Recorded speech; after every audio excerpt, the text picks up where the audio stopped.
നമസ്കാരം. Raf talk മലയാളത്തിലേക്ക് അവർക്കും സ്വന്തം. ISLന്റെ മാച്ച് വീക്ക് 3 കഴിഞ്ഞു. ഇന്ന് 4ാമത്തെ മാച്ച് വീക്കിലേക്ക് കടക്കുകയാണ്. അപ്പോൾ നമ്മൾ കഴിഞ്ഞ മാച്ച് വീക്കുകളിലൊക്കെ ചെയ്ത പോലെ മാച്ച് വീക്ക് അവസാനിക്കുമ്പോൾ ഒരു സമഗ്ര വിശകലനത്തിലേക്ക് പോവുകയാണ്. ചില ടേക്ക് അവേഴ്സ്, മാച്ച് വീക്ക് 3 ചില ടേക്ക് അവേഴ്സ്, നമ്മൾ ശ്രദ്ധിക്കേണ്ട ചില കാര്യങ്ങളൊക്കെയാണ് നമ്മൾ ഈ വീഡിയോയിൽ പരിശോധിക്കും. ഒന്നാമത്തെ കാര്യം, തീർച്ചയായിട്ടും കുതിച്ചു പായുന്ന പഞ്ചാബ്. അവരുടെ റോറിങ് തുടരുകയാണ്. പഞ്ചാബ് അവരുടെ കരുത്ത് കാണിക്കുന്ന ഒരു കാഴ്ച. ഇപ്പൊ നോക്കുക, ഹൈദരാബാദ് FCക്കെതിരെ 2-0 ഒരു സോളിഡ് വിന്നാണ് അവർ സ്വന്തമാക്കിയിരിക്കുന്നത്. അവരുടെ ആ ഒരു ഡിഫെൻസീവായിട്ടുള്ള ഡിസിപ്ലിൻ, അതുപോലെ തന്നെ ക്ലിനിക്കൽ ഫിനിഷിങ്, അതെല്ലാം അവരുടെ ആ ഒരു ഗ്രോത്ത് കൃത്യമായിട്ട് എടുത്ത് കാണിക്കുന്ന കാര്യമാണ്. മാച്ച് വീക്ക് 3 കഴിയുമ്പോഴും അവർ അൺബീറ്റൻ ആയിട്ട് തുടരുകയാണ്. അവരും ബംഗളൂരു FC മാത്രമാണ് ഇപ്പോഴും അൺബീറ്റൻ ആയിട്ട് നിൽക്കുന്നത് എന്ന കാര്യം കൂടി ഓർക്കുക. ലൂക്കാസ് മെയ്സന്റെ പരിക്കൊന്നും അവർക്ക് മുന്നോട്ടുള്ള കുതിപ്പിന് ബാധിച്ചിട്ടില്ല എന്നുള്ളതാണ് ഇതിൽ ഏറ്റവും ശ്രദ്ധേയമായിട്ടുള്ള കാര്യം. പഞ്ചാബിന് 2-0 വിജയം അവർ സ്വന്തമാക്കുമ്പോൾ ഇസിക്കിയൽ വിദാലും അതുപോലെ മെഴ്സിയാക്കുമാണ് അവർക്ക് വേണ്ടി ഗോളുകൾ കണ്ടെത്തിയിരുന്നത്. ഏതായാലും മികച്ചൊരു വിജയം തന്നെ അവർ സ്വന്തമാക്കുന്നു. അവരുടെ ഈ ഒരു കുതിപ്പ് മറ്റു പലർക്കും തീർച്ചയായിട്ടും ഒരു ഭീഷണിയാണ്. തുടക്കത്തിലെ ആദ്യ 3 മത്സരങ്ങളും വിജയിച്ചുകൊണ്ട് പഞ്ചാബ് ഇത്തവണ ആരെയും നേരിടാൻ തയ്യാറാണ് എന്ന് ഉറക്കെ പ്രഖ്യാപിക്കുന്ന ഒരു കാഴ്ച. മറ്റൊരു സുപ്രധാനമായിട്ടുള്ള സംഭവം നടന്നിട്ടുള്ളത് തീർച്ചയായിട്ടും മുഹമ്മദ് അനസ് AC-യുടെ കാര്യത്തിലാണ്. അവരുടെ ഹിസ്റ്റോറിക് വിന്നാണ് എന്ന് പറഞ്ഞാൽ ISL ചരിത്രത്തിൽ ആദ്യമായിട്ടാണ് അവർ വിൻ ചെയ്യുന്നത്. ഇത്തവണ അവർ ISLലേക്ക് പ്രൊമോട്ട് ചെയ്ത് വന്ന ടീമാണ്. അവരുടെ ആദ്യ 2 മത്സരങ്ങൾ ഒരു ഹാർട്ട് ബ്രേക്ക് ആയിരുന്നു. വിജയത്തിൻ്റെ തൊട്ടടുത്തോ അല്ലെങ്കിൽ അവർക്ക് പോസിറ്റീവായിട്ട് റിസൾട്ട് ഉണ്ടാകേണ്ട ഘട്ടങ്ങളിൽ അവർ വീണു പോവുകയായിരുന്നു. ലാസ്റ്റ് ഗ്യാസ്പ് ലോസ് ആണ് നോർത്ത് ഈസ്റ്റ് യുണൈറ്റഡിനോട് ഉണ്ടായത്. അതേസമയം FC ഗോവയോട് സംഭവിച്ച സ്റ്റോപ്പേജ് ടൈമിൽ ഡ്രോയാണ്. അതൊക്കെ മാറിക്കൊണ്ട് അവർ ചെന്നൈയിൻ FCക്കെതിരെ ആ ഒരു വിജയ ഗോളിൽ കണ്ടെത്തുകയുണ്ടായി.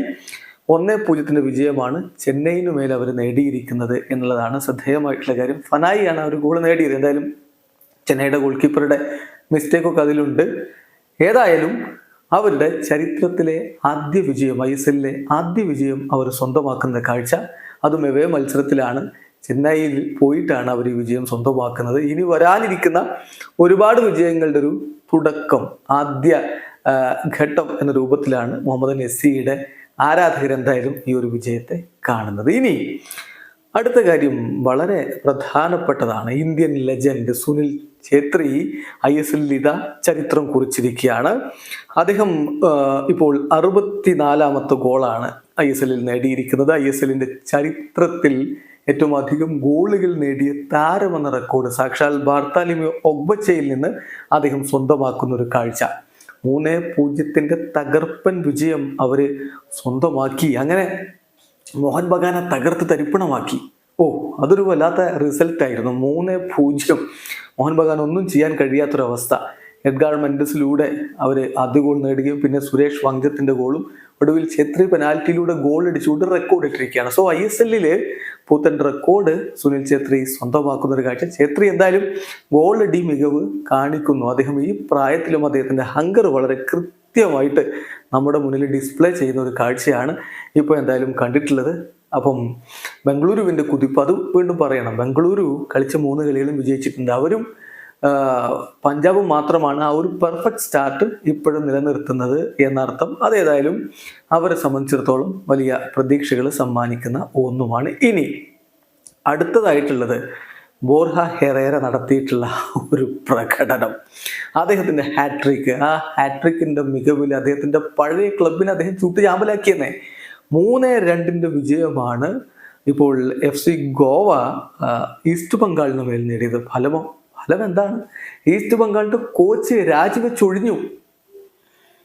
എല്ലാ കളികളും തോറ്റു നിൽക്കിയ ഈസ്റ്റ് ബംഗാൾ ട്രാൻസ്ഫർ മാർക്കറ്റിലൊക്കെ വലിയ രൂപത്തിൽ പണം വാരി എറിഞ്ഞ് വമ്പൻ താരങ്ങളൊക്കെ കൊണ്ടുപോയിട്ടേ റിസൾട്ട് ഉണ്ടാക്കാൻ പറ്റുന്നില്ലെന്നേ. 3-2 തോൽവി അവർക്ക് വന്നപ്പോൾ ബോർഹ ഹെറേരയുടെ ഹാട്രിക്കാണ് FC ഗോവക്ക് തുണയായിട്ട് മാറിയത്. മറുഭാഗത്ത് ഹെദി തലാലും അതുപോലെ ലാൽ ഹൻസംഗയുമാണ് ഈസ്റ്റ് ബംഗാളിനായിട്ട് ഒരു ഗോളുകൾ നേടിയിരുന്നത്. അപ്പോൾ 3-2 വിജയം സ്വന്തമാക്കിയിരിക്കുന്നു. ഫലം ബോർഹ ഹെറേര അക്ഷരാർത്ഥത്തിൽ പുറത്താക്കിയത് ഈസ്റ്റ് ബംഗാളിന്റെ കോച്ചിനെയാണ് എന്ന് പറയേണ്ടി വരും. എന്തായാലും ഈസ്റ്റ് ബംഗാളിന്റെ ഇനിയുള്ള മുന്നോട്ടുള്ള പോക്ക് എന്ത് എന്നുള്ളൊരു ചോദ്യമുണ്ട്. ബിനോ ജോർജ് അവരുടെ പരിശീലകനായിട്ട് വരും മത്സരങ്ങളിൽ ഉണ്ടാകും. അതാണ് റൂള്.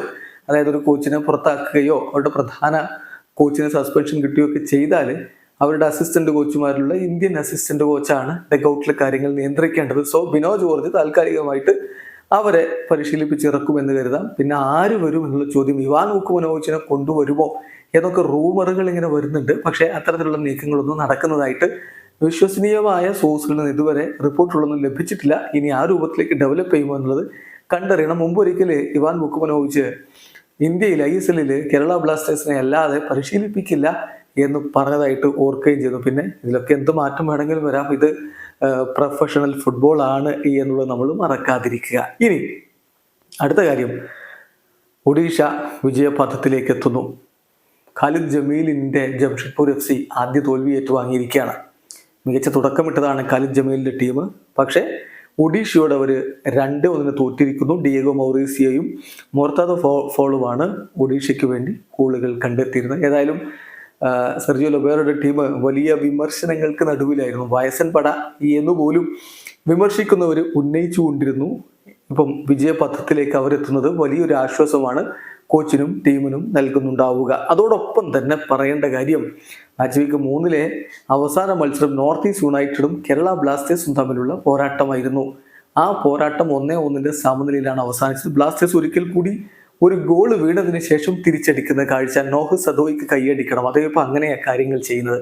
ഒരു ഗോൾ ബ്ലാസ്റ്റേഴ്സിന്റെ വലയിൽ വീണാൽ പിന്നെ നോഹിന് വേറെ ലെവൽ ഒരു പ്രതികാരദാഹം അങ്ങ് വരലാണ്. എതിരാളിയുടെ വലയിൽ പന്തെത്തിക്കും. എന്നാലും അലാദിൻ അജയ് ഫ്രീ കിക്കിലൂടെ നേടിയ ഗോൾ, അത് സച്ചിന്റെ മിസ്റ്റേക്കാണ് പന്ത് വലയിലേക്ക് എത്തിച്ചത്. പക്ഷെ 67ാമത്തെ മിനിറ്റിൽ നോഹ് സദോയുടെ കിടിലൻ ഒരു ബാങ്കർ നോർത്ത് ഈസ്റ്റിന്റെ വലയിലേക്ക് പോയി. ബ്ലാസ്റ്റേഴ്സിന് വിജയിക്കാനുള്ള അവസരങ്ങൾ ഉണ്ടായിരുന്നു. നോർത്ത് ഈസ്റ്റ് താരത്തിന് അഷീർ അക്തറിന് റെഡ് കാർഡ് കിട്ടിയതോടുകൂടി അവസാനത്തെ ഒരു 10-15 മിനിറ്റോളം അവർ ഒരെണ്ണം കുറഞ്ഞിട്ടാണ് കളിച്ചത്. ബ്ലാസ്റ്റേഴ്സിന് അവസരങ്ങൾ ഉണ്ടായിരുന്നു. അയ്മന് കിട്ടിയ 2 സുവർണ്ണ അവസരങ്ങൾ. ബട്ട് അൺഫോർച്ചുനേറ്റ്ലി ഗോളാക്കി മാറ്റാൻ കഴിഞ്ഞില്ല. എങ്കിലും കേരള ബ്ലാസ്റ്റേഴ്സിലുള്ള ആ ഒരു പോരാട്ട വീര്യം വളരെ വിസിബിൾ ആയിരുന്നു ഈ കളിയിലും. സോ പുറകിൽ നിന്ന് തിരിച്ചടിക്കാനുള്ള ഒരു പോരാട്ട വീര്യം ബ്ലാസ്റ്റേഴ്സ് പ്രദർശിപ്പിക്കുന്നു എന്നുള്ളത് വളരെ വളരെ വളരെ പോസിറ്റീവായിട്ടുള്ള കാര്യമാണ്. വരും മത്സരങ്ങളിൽ കോച്ച് പറഞ്ഞ പോലെ കൂടുതൽ മികവിലേക്ക് ടീം പോകും എന്നും നമുക്ക് പ്രതീക്ഷിക്കാം. ഏതായാലും 3-ാം റൗണ്ട് മത്സരങ്ങൾ ഇവിടെ അവസാനിക്കുമ്പോൾ ഏറ്റവും അധികം പോയിന്റുകൾ 2 ടീമാണ് പെർഫെക്റ്റ് സ്റ്റാർട്ട്. ബംഗളൂരുവും പഞ്ചാബും 9 വീതം പോയിന്റുകളുമായിട്ട് 1-2 സ്ഥാനങ്ങളിൽ നിൽക്കുമ്പോൾ ജംഷഡ്പൂർ FC ആണ് 6 പോയിന്റുമായിട്ട് 3-ാമത്. പിന്നെ FC ഗോവക്കും കേരള ബ്ലാസ്റ്റേഴ്സിനും നോർത്ത് ഈസ്റ്റ് യുണൈറ്റഡിനും മുഹമ്മദൻ SCക്കും മോഹൻ ബഗാനും ഒരേ പോയിന്റുകളാണ്, 4 വീതം പോയിന്റുകളാണ് എന്ന കാര്യം കൂടി ശ്രദ്ധിക്കുക. ചെന്നൈയിനും ഒഡീഷയ്ക്കും 3 വീതം പോയിന്റുകളുണ്ട്. മുംബൈ സിറ്റിക്ക് ഒരേ ഒരു പോയിന്റേ ഉള്ളൂ. ഈസ്റ്റ് ബംഗാളിനും ഹൈദരാബാദിനും പോയിന്റുകൾ ഇല്ല എന്നതും ശ്രദ്ധിക്കുക. ഇതിൽ നമ്മൾ നോക്കേണ്ട ഒരു കാര്യം, ഇപ്പൊ ചെന്നൈയിലാണെങ്കിലും മുംബൈ സിറ്റി ആണെങ്കിലും ഹൈദരാബാദ് ആണെങ്കിലും 2 മത്സരങ്ങളെ കളിച്ചുള്ളൂ. Match week 3 പൂർത്തിയായിട്ടുണ്ട്.